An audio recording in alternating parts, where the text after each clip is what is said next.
Hi and welcome to Shadowboxruk UK. We're at the Cuckoo Bar and Rooms in Islington with big Alfie Warren. Top place. One of my favourite places around here. That's the Cuckoo. Make sure you visit. How are you? I've been well, Jackie. How are you? I'm not bad, I can't complain to be honest. So, how's everything been going over there, let's say the last couple of months, because we had that, let's say, terrible year last year, not only for boxing but for everybody. Yeah. Light at the end of the tunnel, you know, what have you guys got planned? Well, do you know what? I mean, this past year really has been, you know, just completely planning what we're going to do with our fighters, everything. It's been so frustrating, and the frustrating bit is to try and keep them, you know, how should I put it? Ticking over. Yeah, like motivated. Motivated, that's the word. Thank you very much. Yeah, just trying to keep them motivated through the lockdown, and you know, but we've had some fighters that have been luckier than most that have had professional promotional deals. And they've been able to get out, not as often as they'd like, but they've been able to get out and they've had that luxury. But, you know, even for them, even though they've been able to fight like behind closed doors, it's been a surreal experience for them. And I think they're going to be the same as all the other guys. They just can't wait for the crowds to come back because that's what they thrive on.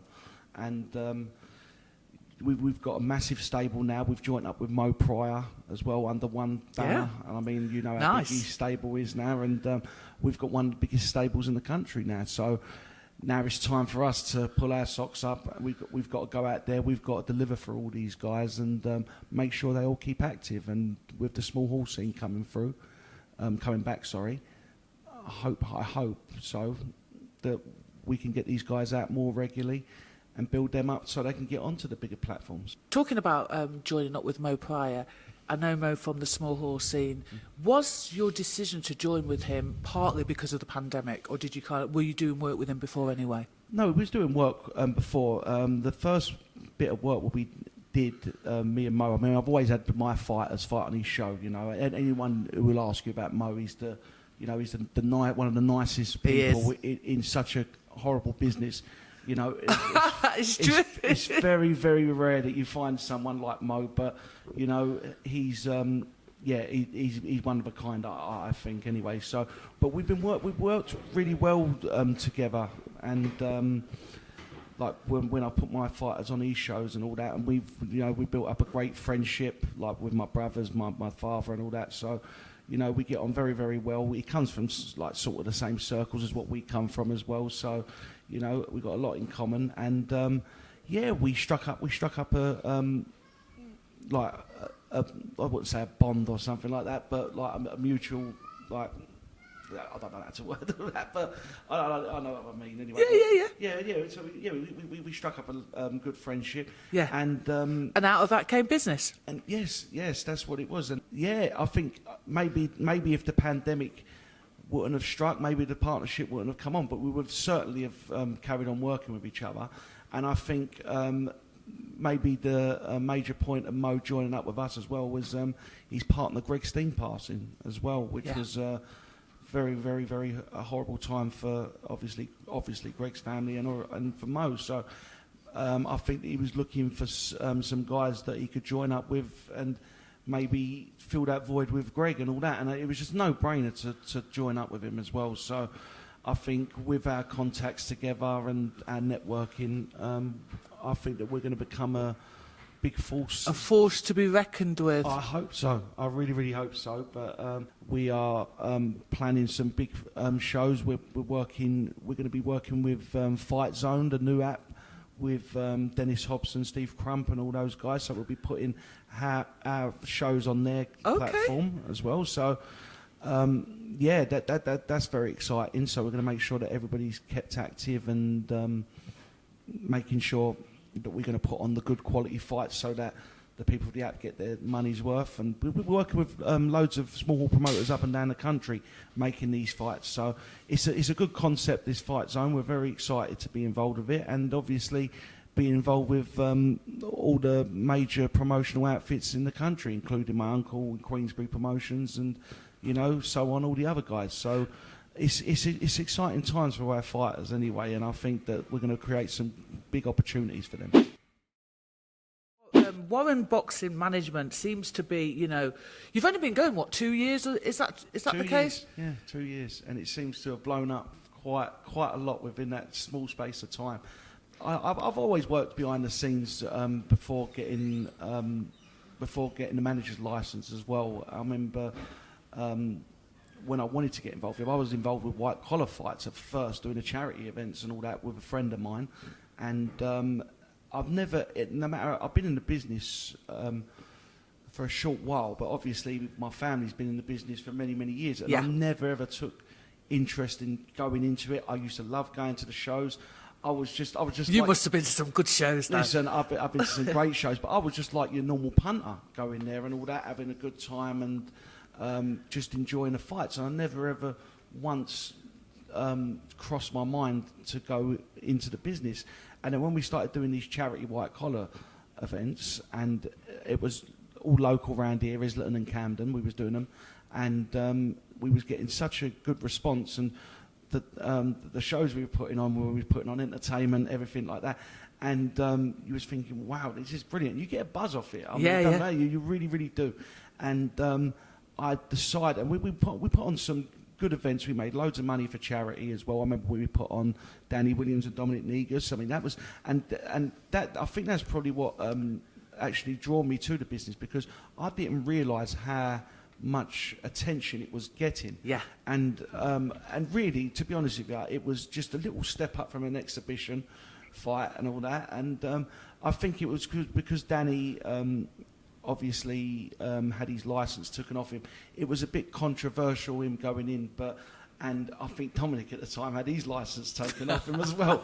So they weren't. So it's like someone.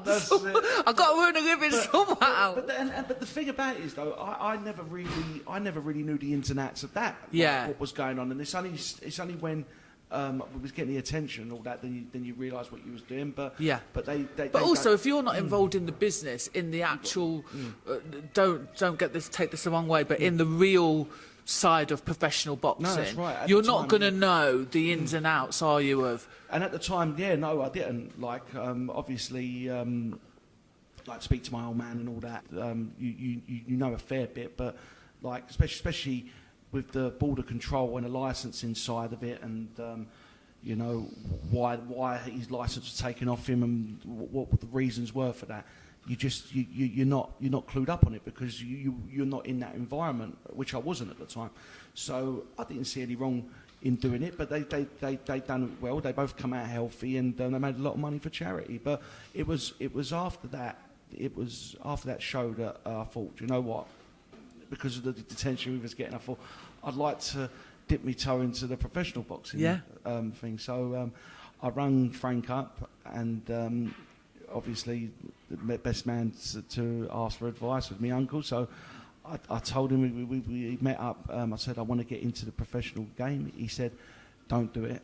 Do not do it. Is that what he said? Yep, absolutely. He said, don't do it. He said, the business is, listen, he went, it's an eye-opener and all that. And I remember it's like guys that I knew from the shows, and like who were in the business, and I knew from the shows because obviously I was around them, but I never done any business with them or anything like that. And you think, he's nice, not saying no names, but he's a nice guy, and then when you get into it, you think, no, not so much. Actually, yeah, actually, no, probably in a going out down the pub sort of way, you might be nice, but in that way, but you do tend to see people's true colours, and I can understand what Frank was saying. He went, this is what it's going to be, but I didn't let it deter me. I went, look, no matter what you say, I want to give this a go. I want to have a little crack at it. So, but at least he was honest. At least he was honest, and then you could make an informed decision. No, absolutely. He's going to tell. Obviously, he's going to tell you the downfalls and the cons of going into the business and all that, and which I'm very, very grateful for, and it has been an eye-opener the last few years as well. So I obviously, where you're promoting these white-collar events, I was like, I want to be a boxing promoter, professional and all that. I want to try that, and I tried to work for it, and Do you know what? Do you know what? I praise every single. Not that easy, is it? No, not one. And I praise every single small hall promoter Yeah. in this country because it is so hard without the TV money, without all that. And you know what? It's you know, they do it, and you know, I've seen promoters getting big debt over it just to get their fighters out. Do you think, I just wanted to bring a point up there, that how hard it is on the small hall scene. And I'm not suggesting that big promoters don't do this out of love. I'm not suggesting that at all. But, you know, like you said, there's people near enough bankrupting themselves to look after their fighters. Do you think that it's more about the love for the sport at that level? Absolutely. Because I've seen people come back, and you know, I use my uncle as an example. I mean, when he first came into the business, I remember him putting a show on, and you know, Bloomsbury Crest Hotel, which I was told, and all that, he put on it with two Americans and lost a fortune. He actually had to, which I believe, had to remortgage his flat at the time to pay it off. But obviously, his love for the sport that he's gone on to achieve what he wants to achieve. And you know, he's become a big icon in the sport, and you know, he's had a lot of ups and downs, and you know, he's put a lot of his personal wealth into the sport. I mean, you think about when Box Nation come on the scene and all that, the amount of money that you know, that he put into that and all that. And that's the one thing I always say about my uncle: you cut my uncle in half, and you'll see boxing through and through. Yeah. It's not about he's been very successful, and listen, it is all about we want to earn some money. We have to make a living for ourselves and do that, but it is ultimately what you said, the love of the sport. Yeah, what people do it for. And you know what, I recommend it, because you get some guys in the sport that will come in, and you know, if it doesn't make a profit, they've gone. I mean? That's it. Yeah. And listen, we've seen it time and time again with some guys, when the going's good, but when it's bad, they will bow out. Like with the fighters, I know the fighters want to get out and fight, and they want opportunity. It's a short career and all that, but especially when they're starting with these guys, with the small promoters, I think, you know, fighters have got to realise how much, you know, they sacrifice these guys just to get them out. You know what I mean? And it's I've heard stories about what Mo's done for fighters. Absolutely. Listen, and Mo, people don't know. And I think Mo goes a bit beyond for fighters and all that, and people, you know what I mean, some people, he's got a good nature like that as well, but sometimes you have got to toe the line. Listen, I'm the same. I believe I'm the same as well, that, you know, you try to go, right, look, I'm going to put my foot down and all that, blah blah blah, but you know, ultimately that's what you're in it for anyway. You want to create champions and all that. But I've seen it with Mo before, where he's helped out so many fighters, and they've just gone the other way. Yeah. And it's absolutely disgusting when something like that. It's heartbreaking, actually. It is heartbreaking. I can understand that it's a short career and you've got to do what you've got to do. But then when you see someone like Mo, who will invest so much time and money into fighters and all that, for them to go, you know what, see you later, and all that, it's just, it's not nice to see. It's not nice to see. But listen, like, this is one of the reasons what Frank warned me against anyway. Not getting a business, but it's the sport we love, and can't get too emotional, I guess. No, that's right. Listen, you have got to have thick skin in this business. You really, really have. Otherwise, they will swallow you up. I want to take it back a little bit and talk about some of the fighters that are coming up, because, listen, this week you announced some news, probably the worst kept secret in boxing. Signing of Natty Nwenga, or should I say Lance Sergeant Natty Nwenga. Absolutely. I'm telling you. So, yes, finally you're able to talk about it. It's an absolute pleasure to have him on board. He's just, you know, one of the nicest people that I've had the pleasure to meet in the sport. We've been very, very patient. You know, he's still serving in the army, so we've had a couple of issues to sort out before he was to get his pro license. Obviously, COVID hit. That was a big spanner in the works as well with that. And it was like we didn't know when it was going to happen. It was like one thing after another. So we had the army situation, then we had the COVID situation, and then he had an operation, then he was injured, and I thought, oh my God, is this ever going to happen? But it's finally happened now anyway, and I'm really looking forward to getting him on the scene. He's a huge talent, and it was a big coup for us to get him. And do you know what? Out of all the fighters that we have now, he was actually one of the first that we signed up. It's just that the process has took too long. It took so long to actually get all his paperwork done. So, but exciting fighter. It's absolutely. And I think, you know, I look at the division he'll be fighting, the cruiserweight division, and I look at that, and you know, I can see no reason why he couldn't clean up in that division, and I really hope he does as well. You know, and does everybody and his country proud, because he's done us all proud anyway.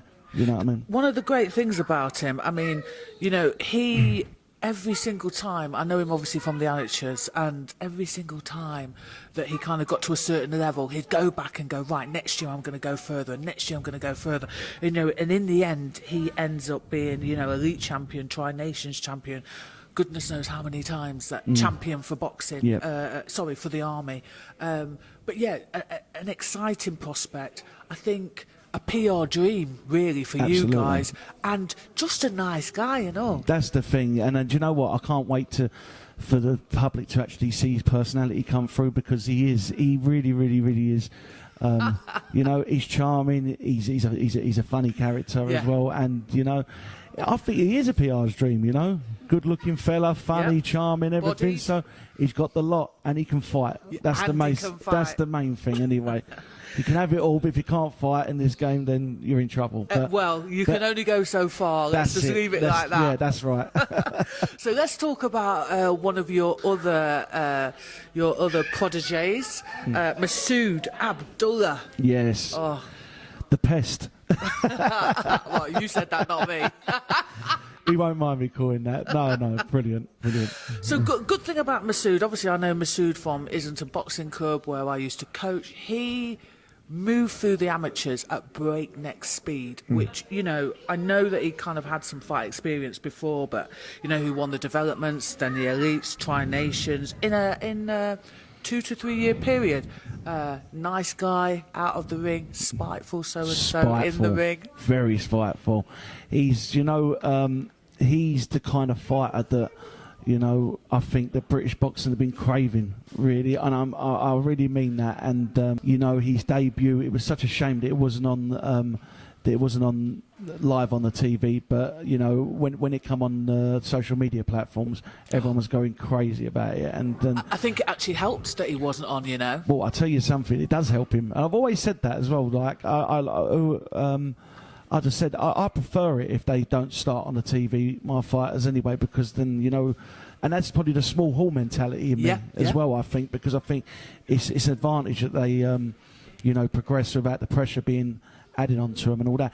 But with Masood, I remember one of the managers backstage after that, because no one's done that to that kid. Even Kev Marie, the fighter's manager, went, wow. He went, unbelievable. He went, you're not going to get too many people that's going to do that, if any, that's going to do that to that fighter. And I remember one of the other managers who represent a lot of journeymen on the scene, I come up and went, you're right. They went, don't bother ringing us. Yeah, that's what they said. And I turned around I turned around to Masood. I went, this is going to be a hard job. To match him up. In the beginning, because it's, you know, lots of hassle for very little reward. Well, that's the thing. And I can't see many people wanting to be with him. But no, a message out there, really. Listen, he don't hit that hard, guys, so you've got nothing to worry about. Make sure you get in the ring with him, honestly. He is. He looks better than he actually is. Yeah, he is like a 12-year-old. Don't worry about that. And then moving on, let's talk about Louise Orton, first female to be signed by Warren Boxing Mgmt. Very, very good choice. And I was over the moon when we signed Louise, and she can really, really fight. And it's been a bit of a frustrating time, because we've had to try and get Louise. I've been seeing all the female fighters being signed up to these promotional deals, and we really have tried to sign them up to those platforms, and we haven't got nowhere at the moment. But and I know that Louise is really friendly with some of these fighters, and I'll tell you something, she's as good, if not better, than these girls that are getting signed up. She really is. Oh yeah. Yeah, and obviously I know where the women's scene is on Matchroom and Sky, and they've done a brilliant job with women's boxing. Absolutely. That's you got to take your hat off to them for that. But there's room for everybody. There's room for everybody. Listen, and the way women's boxing's going at the moment is is thriving, and all these other platforms are taking notice. And I really hope that they do invest in it, because it is a growing. And like we say, we shouldn't be calling it women's boxing now. Absolutely. It should be boxing, like what you said, because I just think if it's an even playing field, I really think. What makes it exciting, which I do like, is the 3 2-minute rounds, because it's non-stop action, and I think that has played an advantage to them as well. And I bet some of the men wish they could do that at the moment. Well, I mean, there are people calling for them to fight 3-minute rounds. And to be honest, I think they can only have that conversation when they start paying them the proper money. Absolutely, and that's the reason why the pay gap. I mean. It's the same with all sports, you know what I mean? Wimbledon, you see they play less sets than the men and all that, and it's just but listen, it's getting there where it's getting to be on an even playing field, and rightly so. But yeah, with Louise, we've tried to get her on these platforms, and for whatever reason, they're saying, oh well, not at the moment, and all that. I tell you what, Alfie, I've known Louise a long time. Yeah. Let me tell you, she's a talent. Oh, absolutely, and I just wish that these guys would know what we know and would see what we see, but maybe it's a bit of boxing politics in it, which it shouldn't be. Talking about Louise, it's unfortunate she hasn't been able to get out, and I guess does it feel a little bit like, do you feel powerless sometimes to get a female fighter out versus a male fighter, because the cards are being held by, let's say, Matchroom and Sky? Yeah, well, this is the point. I don't know why why she's not been picked up by this platform as well, and maybe it's because of my last name, and it's on the other side, and I don't want to think that. I'm assuming that that's what it is as well, because I've seen all these other females get signed up, and I think to myself that Louise will walk through all of them, and I know that the females over on that side have been, they talk about Louise a lot, especially on the scene as well. So they know who she is. They know who she is. Let's tell the viewers a little bit about who she is that don't know who she is. So she boxed for St Mary's. She was a former kickboxing world champion kickboxer, then won the elites and many other things in the amateurs. Boxed for St Mary's. I've got to give them a shout out. I mean, this girl is not only decent in the ring, she's decent outside of the ring, isn't she? She's brilliant. Absolutely brilliant. She's marketable. She's, the job that what she does is within mental health as well, that's got to be commended. She does a fantastic job. She's a consummate professional, always in the gym. She wants to better herself all the time, and going back to that, obviously with getting the female fighters out. Look, now we've got light at the end of the tunnel. We're going to build her up big time as well. Yeah, we will get her out, and we're going to be building her up a lot now anyway. She's one of our top priorities, because I know that we can, I look at the landscape of women's boxing, and I know that she can win a world title within a few fights as well. Absolutely. And I know that I'm gonna get her there with or without a big promotional platform, because I've got faith in what we do. I know that we're very good, and I've just said to Louise, I went, look, we're not going to go with our begging bowl. We'll make them want you. That's what we're going to do. I said, and it will happen, because she's a talent. So, that's it. And where we've gone and approached them, and they've fobbed us off now, they'll see her in a couple of fights' time and all that. Well, they better get their begging. They better get their begging bowl out. You'll be playing that one, will you? Oh, you want some of this now? Nah, that's right. Yeah, now you can get your bowl out now. But I know what you can do to a fighter, because she's in contact with all these guys and all that. And I just said to Louise, listen, it's nothing to do with I know that it's nothing to do with your talent. I said, listen, if you was probably with another manager, you'd be on that platform. But she's been really, really great and all that, because, you know, she was at a sticky end when we signed her as well, where she was being left on the shelf and all that, and she was at a bit of a crossroads. We've took her on, you know, and I believe that we've done quite a lot for her, especially during the lockdown, and now she's got a debut fight coming up in July. Can't wait for that. I can't wait. And she's going to be very high up on the card. We're going to make sure that we promote her properly, and, you know, we're going to get her to that world title. Beautiful, beautiful. I think when she fights, you know that emoji, that wide-eyed emoji? Yeah. I think that's going to be people. Oh, it will do. People's faces. Good. And I hope a lot of people's faces are like that. A lot of people that have doubted her, I hope there's going to be their face like that, which I know there will be. So let's talk about another talent. God, so many. Came from the Repton Club, 7 times national champion, Adan Mohammed. I know him from the amateurs. A superb kid, absolutely superb. Everyone was sniffing around that as well, you know that. A lot of people couldn't believe that we cooped it up. I remember when we met up, and I knew, obviously I've known, especially my brother Frederick, he knows more about the amateurs than what I did and all that, but we've always had Adan's name in the back of our heads, and we actually got in contact with him through Casey Academy, who we had, yes. I think he was sparring him a lot. And, you know, God bless Casey. When I was looking around for management team, Casey went, look, you got to talk to my guys. They've done wonders with me. And, you know, very, very grateful for Casey, really. We should give him a PR job, to be honest with you. He's been that good for us. But, yeah, so we met Adan, and I never, because I knew who was after him. And I mean, big boys so as do well. I. Everyone. And they was offering him this, that, the other, blah, blah, blah. And I said, you know what, there's no harm in meeting him. So we met up with his father, met up with Donnell. It was the first time we met Donnell. Great fella as well. We all love Donnell. And, you met his mum yet? What was that? Have you met his mum yet? I'm not, no. She's nice. She's nice, really nice, yeah. yeah. Well. She looks about 12. She does.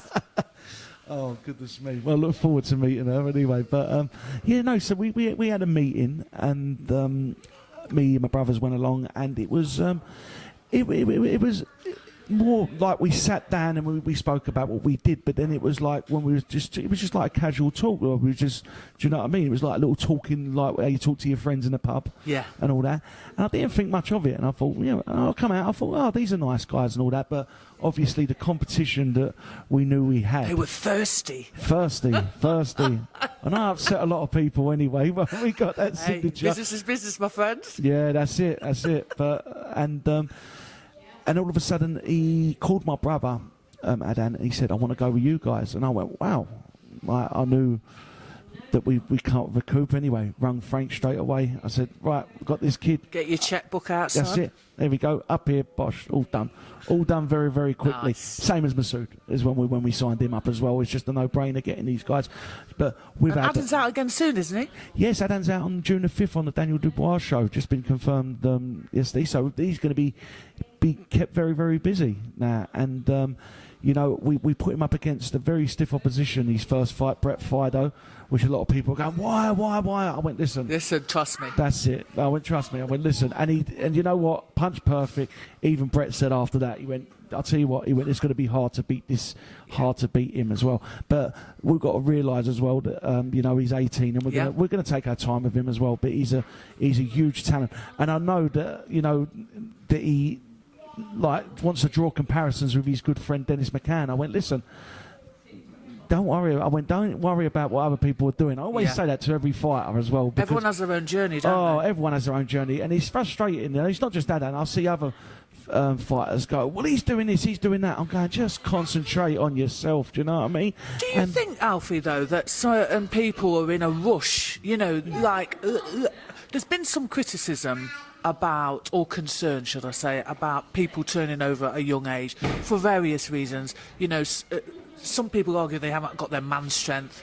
The argument or the counter argument to that is you shouldn't have then turned over if you can't box men.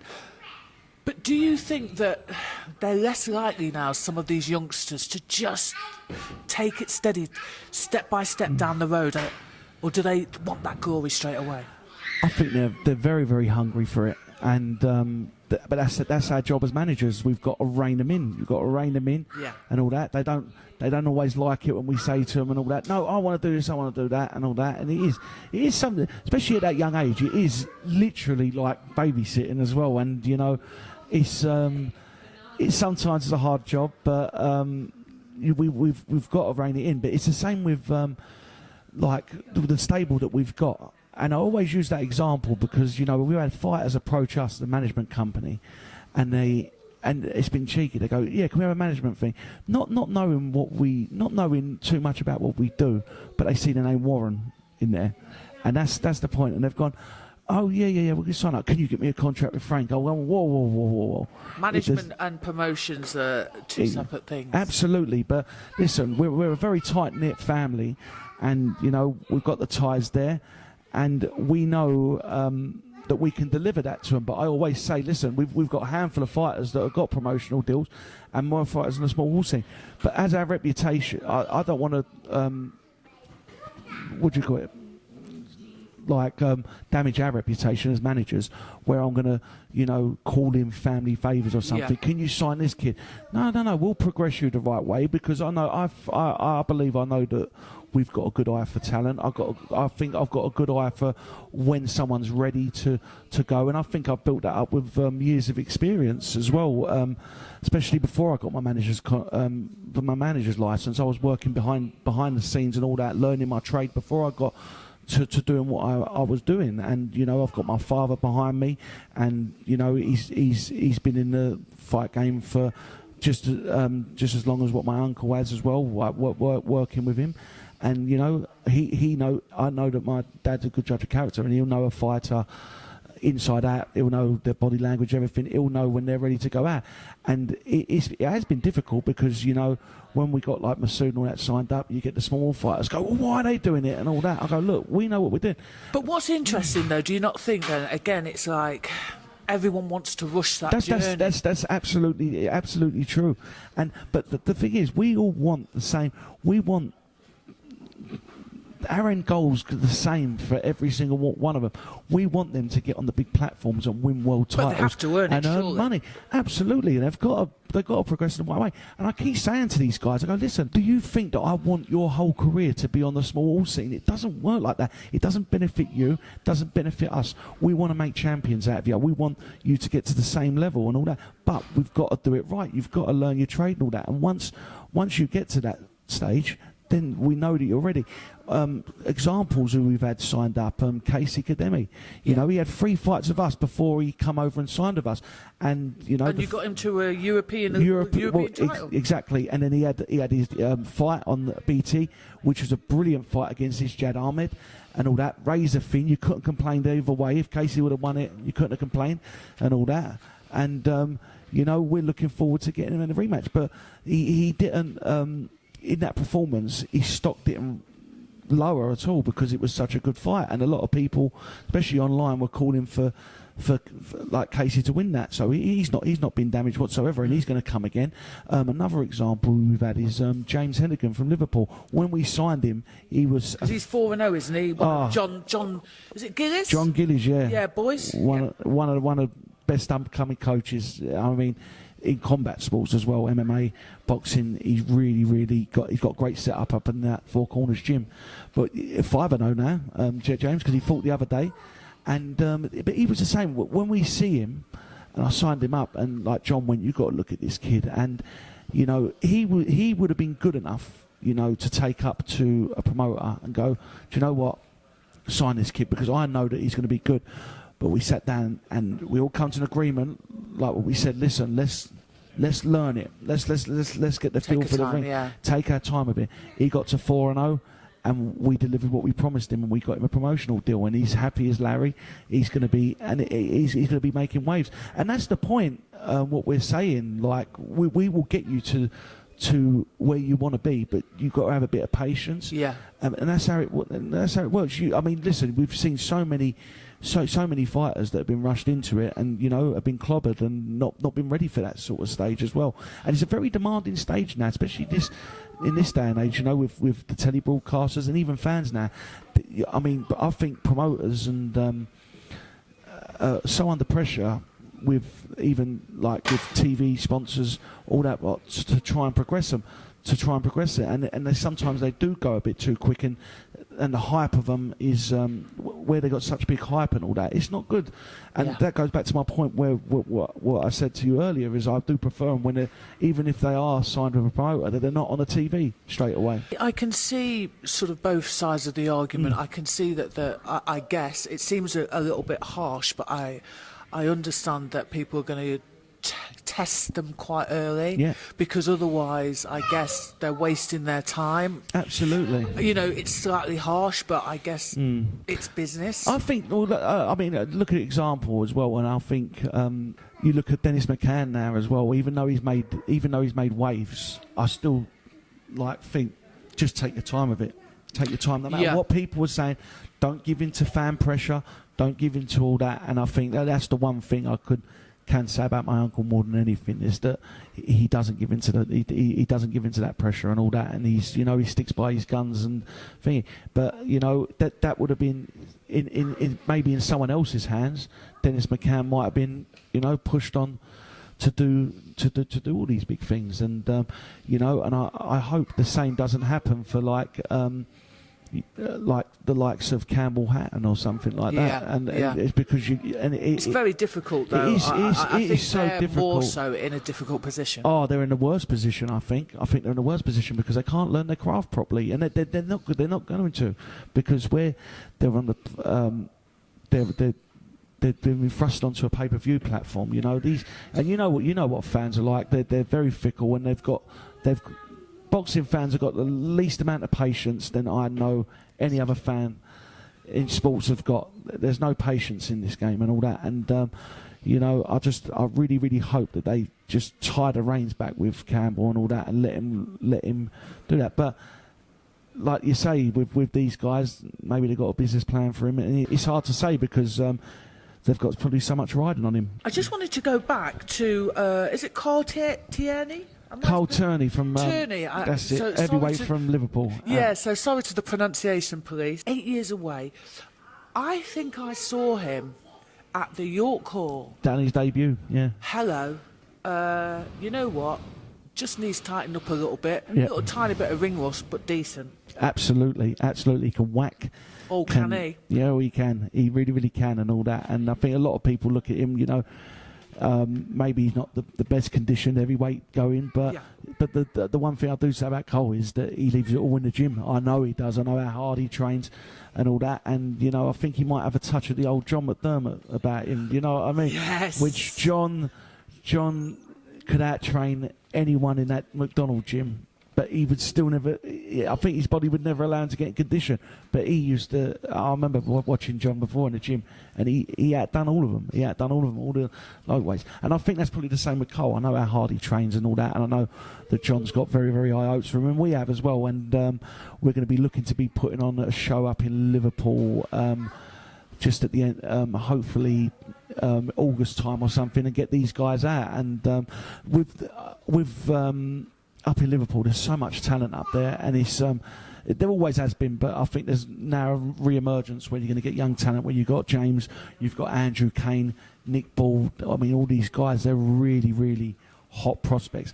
Andrew Kane up there, even though I don't manage him, I think that he's going to be an absolute superstar. He is so good, so spiteful, and anyway, if you don't know about him, viewers, you watch out Andrew Kane. He's going to be something special.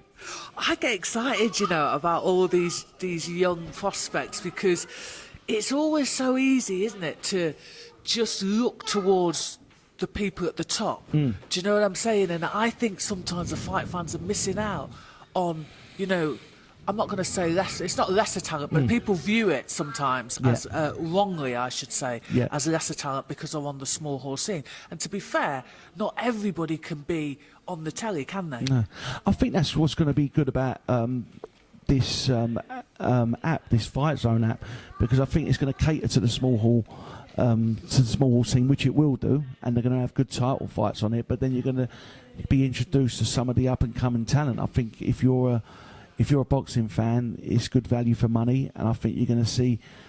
You're going to see so many small hall shows as well. It's going to be brilliant. So up and down the country, and I think that that's the one thing that actually drew us to the Fightzone, is to give these guys a platform ready to go onto the big stage. And I'm very, very excited, especially me and Mo anyway, to be working with these guys. And so how did that work out? How did you? Did they approach you? Did you approach them, and then devise the app together? Or how did that work? I mean, to be honest, it's an app that's been invested with Dennis Hobson and Steve Crump. Before we merged with Mo, they approached Mo because he was doing so well on the small hall scene. But obviously, with our merger with Mo, all our fighters now are all at one, and we're going to be working there, and it's a great opportunity, and it was very well deserved, because there's a lot of small hall promoters in London, as we know, and for them, who have got really big backers, to pick Mo is a testament to how good Mo is and how good his shows are. So it was a bonus for us for merging with Mo with like that, and they approached. So basically, Mo brought you on board. Mo done a legwork, Mo done a legwork. I mean, listen, he was going to work with them regardless. I mean, the deal was done with Fightzone before we merged anyway, so. It's just brilliant to be sinking our teeth into it now, and with us involved, and like we say, more hands make light work and all that. So we're going to come up with ideas for the shows and fights for the shows and all that, put all our heads together and make sure that our shows stand out more than the other shows on the app as well, and I'm sure we will be. It sounds exciting, and as a boxing fan, listen, just being able to immerse yourself in all of the talent that's about, because this is what Shadowboxruk UK is about. It's about, shining a light on that. I've been involved in boxing for so long, and there's so much talent. And one of the most heartbreaking things is that people don't get to see that talent. Absolutely. It's heartbreaking. And so, like you're saying, this app is a chance for, to give fighters a more even platform. Well, that's what I'm saying. I don't like you. I mean, you look at it, it's still going to be small. It's still going to be exactly like a small hall show, with the ticket deals and all that sort of stuff. That stuff ain't going to change. But the thing with this is they put the money in the production. So these guys are going to come out, see the cameras everywhere. That's what they want nowadays. And that's exactly what it is. So they're going to add. Really, I mean, what they're doing is going to add the big fight feel to a small hall show. Yeah, beautiful. Which I think is a breath of fresh air, and that it does, and I think it will gear the fighters up and all that, and it will give them something to work towards. And really, to be fair to you, it probably puts them in good stead for when they do actually go up to those big things, because they would have had all the, with the interviews, with all the cameras there and all that sort of stuff. So and there won't it's be a benefit. A rabbit in the headlights. Absolutely, because I've seen so many fighters, go on to, especially even for the amateurs, go on to that the big stage, and they do freeze, and it's just like, wow, I've seen some amateurs, amateurs like fighting in, small halls or even gyms and all that, and they get thrusted and like they're making their debuts in an arena. It's a bit of a culture shock for them. Crazy. And, it is crazy. But what I will say to you is available for media training, so if you need me to train your fighters, just saying. I think you need to train me. No, you're all good. There is so much talent coming out of WBM.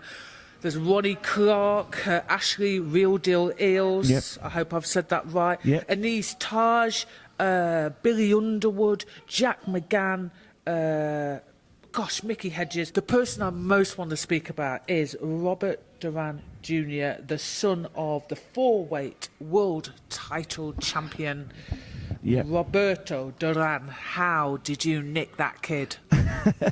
When just before we went into lockdown, he come over to England. He was fighting on Mark Prince's charity show. I think it was just before Christmas, and a friend of mine got in contact and they said, "Would you like to speak to Robert, maybe doing something. I think it's when we first, just when we first started the company up anyway. So it was, I think we had a handful of fighters at the time as well. So it was a big coup. I met him, and what a lovely, lovely, lovely man. Lovely, grounded, everything, and saying the right things and doing the right things as well, you know, because you think to yourself, oh, look, we'll take a chance. And to be honest, he took a chance on us as well. So it goes both ways. And, you know, we've thankfully kept him active. It was a shame. He was going to come and fight on a Channel 5 show just before it got locked down in May.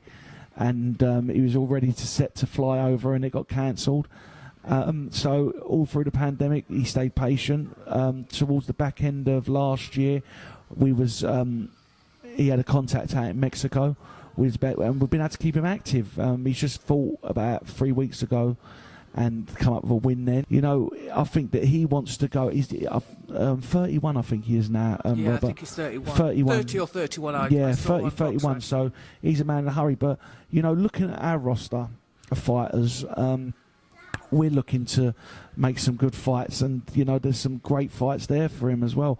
I know there's some fun fights as well, you know, at that weight. We've been talking about maybe he wants one of the Ben brothers, Harley or Connor, which is a fun fight, you know, nice. Legend son versus legend son and all that. And I think, you know, he's more... No pressure on the boys? No pressure on the boys. No. And I mean, like, well, more so with Connor, obviously, you know, he's doing his own thing going there, and I think that Robert's a bit behind him in that respect with Connor, but with Harley, that's a brilliant fun fight. I spoke to Harley about that before and all that, and he's bang up for that. So that's a fight that we can make. It'd be good. It would be good, and that would sell well, I think. And but yeah, with Robert, he's progressing at a fast rate now. And you know, I was speaking with Mo the other day with him. We've noticed how much better he's getting every single fight. He can really punch. I'm telling you, if he hits you, you're going down and all that. So you know, the apple's not falling far from the tree with that one as well.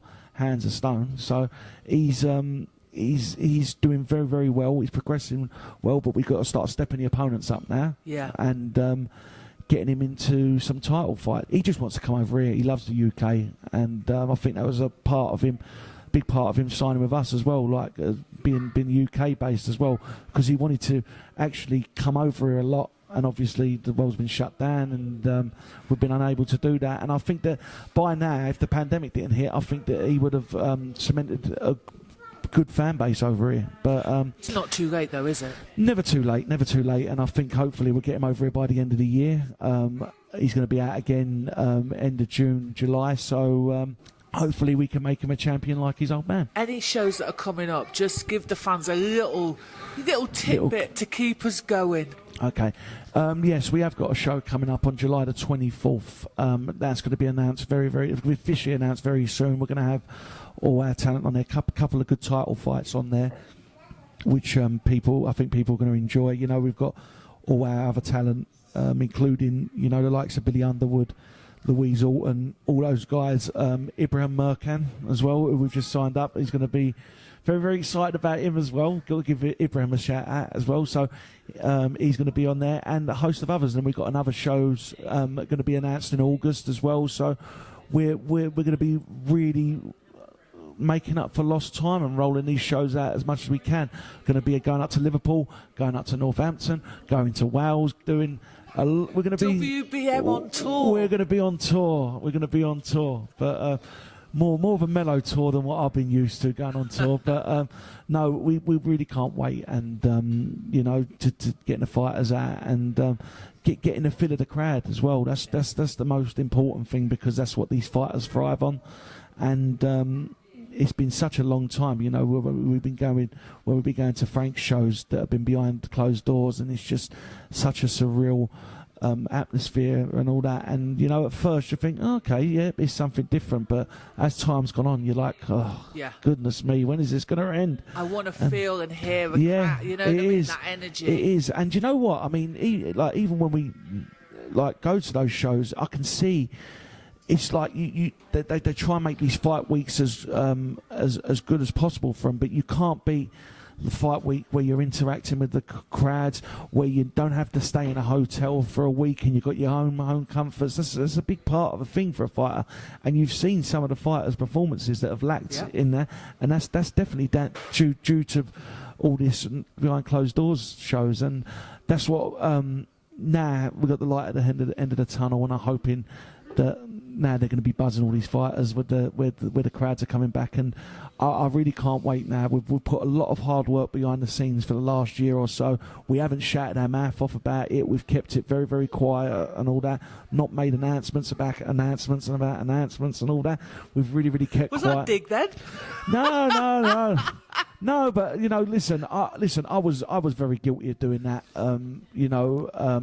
A couple of years ago. Where's my naivety? Where you think, do you know what? You just keep posting every day and all that. Let's keep yourself relevant. But then you think to yourself, oh, well, you've got nothing to post about. And we've had plenty to post about. But what's the point? Listen, we just make sure it gets done and all that. And really keep doing that on social media when you think, oh, and I think that it's a bit sad sometimes where people have done that on social media, where they think they've got to post about something every single day. Less is more. To do something, exactly. So, like you say, let's talk more action. And we're back in action now.